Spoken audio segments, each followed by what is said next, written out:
성도 여러분 안녕하십니까? 새벽 말씀 묵상입니다. 이스라엘 민족이 다시 악을 행하고 우상 숭배와 죄악에 물들 때 하나님께서는 다시 이스라엘 백성들을 블레셋의 손에 붙이게 됩니다. 블레셋 민족에게 40년간이나 억압을 당하는 이스라엘 백성들의 오랜 기도의 응답이 바로 삼손이었습니다. 그래서 그런지 삼손은 하나님의 사자를 통하여 그의 출생이 예고되었고요. 다른 사사들과는 다르게 나실린으로 성장하게 되었는데요. 나실린으로 태어났다는 것은 얼마나 하나님 앞에서 특권입니까? 포도주와 독주를 입에 대어서는 안 되고 머리에 삭도도 대면 안 되는 일이었죠. 그는 평생 동안 하나님의 사역을 담당해야 하는 거룩한 위치에 있었고 민족의 수호자로 또 지도자로 올바르게 성장해야 했습니다. 그가 태어나기도 전에 천사를 통해 그는 이 민족의 지도자, 아주 훌륭한 인물이 되리라고 부모에게 직접적으로 알려줌으로써 그의 부모는 삼손에게 거는 기대가 얼마나 컸을까요? 또 그가 좋은 것만 보고 듣고 느끼게 했을 것입니다. 그런데요, 부조와 선지자 561, 562페이지에 보면 이런 말씀이 있습니다. 그 약속된 아이가 부모에게 좋은 유전을 받는 것만으로는 충분하지 않았다. 거기에 주의 깊은 훈련과 바른 습관의 형상이 뒤따라야 했다. 하나님께서는 장래의 사사요 이스라엘의 구원자가 될 그 아기에게 어릴 때부터 엄격한 절제 훈련을 시키도록 지시하셨다. 그는 날 때부터 나실인이 되어야 했으므로 영원히 포도주와 독주를 마시지 말아야 하였다. 자녀들에게 절제와 극기와 자제에 대한 교훈을 갓난아이부터 가르쳐야 한다. 유전적인 것도 필요하지만 나실인을 감당케 하는 것은 삶 속에서 그에게 쌓여진 절제된 생애입니다. 그러나 삼손은 그렇게 하지 못합니다. 포도주와 독주를 입에 금하는 것이 절제 생활의 시작이었는데요. 어찌 보면 참된 절제는 해로운 것은 모두 완전히 버리고 건강에 이로운 것을 현명하게 사용하도록 우리들에게 가르칩니다. 한 끼 한 끼 매일 음식의 이 식사의 습관이 우리들의 건강과 우리들의 품성과 이 세상에서 유용성과 우리들의 영원한 운명에 얼마나 큰 영향을 미치는지 우리는 깨달아야 하는데 그것을 잘 깨닫는 사람들이 많지 않습니다. 삼손에게는 특별한 하나님으로부터 오는 힘이 있었는데요. 이는 특별히 삼손이 자르지 않은 머리로 상징되었습니다. 그는 한 개인으로서 그렇게 큰 힘을 부여할 수 있는 하나님의 위대한 그런 위대성을 이 세상에 알려야 했던 것이죠. 그는 나실인으로 신실하게 하고 하나님의 능력의 힘의 근원을 잘 사용해서 정말 이스라엘 민족을 블레셋으로부터 구원해야 됐었는데 그는 나실인으로서의 언약을 스스로 깨트려 버리고 술과 여자로 방탕하게 됩니다. 삼손은 부모님의 반대에도 불구하고 딥나의 블레셋 여인과 결혼하고자 했습니다. 그는 그녀를 찾아가는 길에서 만난 사자들을 죽인 후에 결혼을 위한 축제 동안에 블레셋 사람들에게 수수께끼를 내지요. 그러나 그들은 그 답을 알기 위해서 신부로 하여금 삼손을 속여 답을 알아내서 그 수수께끼를 마칩니다.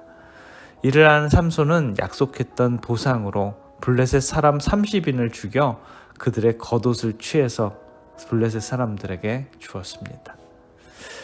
삼손은 첫 번째 분노를 어기고 신부로부터 돌아왔지만 그녀가 다른 사람에게 주어졌다는 말을 듣고 이를 보복하기 위해 300마리의 여우를 잡아 한 쌍씩 꼬리에 횃불을 붙여서 블레셋 농장의 곡식을 다 태워버립니다. 그러자 블레셋 사람들은 삼손의 신부와 장인을 죽여서 그 안갚음을 하게 되지요. 그때 또다시 삼손은 그 블레셋 사람들을 죽임으로 말미암아서 또 살해함으로 보복을 합니다. 이스라엘로 돌아와서 삼손은 에단 바위 꼭대기에서 3,000명의 이스라엘 백성들에 의해서 붙잡히게 됩니다. 이것은 이스라엘 백성들이 붙잡은 것이 아니라 본인이 스스로 붙잡히게 된 것이죠.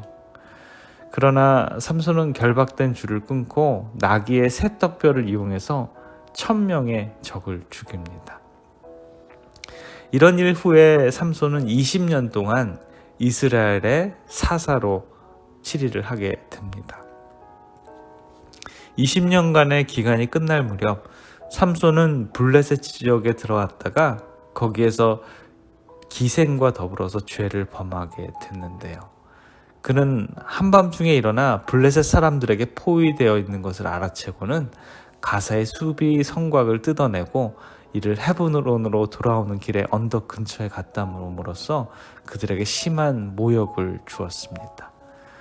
얼마 지나지 않아 또 그는 데릴라라고 하는 블레셋 여자에게 끌려서 죄를 짓게 됩니다.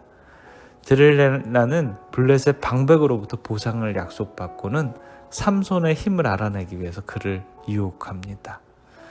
그는 3번이나 거짓말을 했지만 마침내 머리카락에 대한 진실을 말하고 말지요.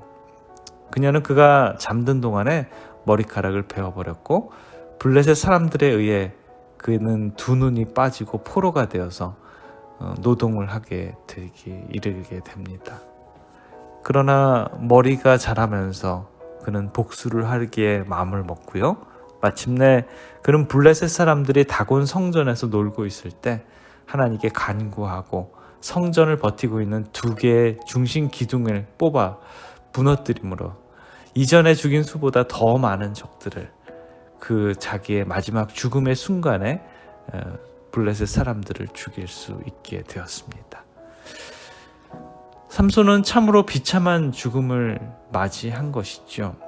본인 스스로 나실인으로서 언약을 무시한 결과가 그의 영혼을 조금씩 악의 세계력에 내어주고 결국에는 죽음에서 그의 본분을 다하게 됩니다. 삼손의 이야기는 기적의 이야기처럼 들립니다. 그러나 매일의 선택의 기로에서 실패한 막대한 비용을 지불하는 결과가 바로 그의 운명이었던 것입니다. 우리들의 매일의 선택도 오직 하나님께만 영광을 돌리는 우리 주님의 백성들의 삶이 되기를 기원합니다. 기도하겠습니다. 전능하신 우리들의 아버지 하나님, 삼손의 이야기를 읽어보면서 우리 하나님의 마음을 살펴봅니다. 이스라엘 민족들이 기도함으로 우리 하나님께서는 그 기도의 응답으로 나실인인 민족의 지도자인 그리고 경건의 표상이 되어야 할 삼손을 허락했지만 매일 매순간의 선택에서 육신이 가는 대로 선택하는 삼손을 바라봅니다. 어쩌면 우리들의 오늘 하루의 삶도 가장 좋은 길로 인도해 주시는 우리 하나님께 모두 맡겨드리는 귀한 하루의 삶이 되도록 주님 축복해 주시옵소서. 삼손이 걸어갔던 그 오류의 길을 걸어가는 것이 아니라 주님께서 세워놓으신 그 아름다운 선택의 길을 우리가 따라가는 주님의 백성들 될 수 있도록 주님 축복하여 주시옵소서. 사랑의 우리 구주 예수 그리스도의 이름으로 간절히 기도드립니다.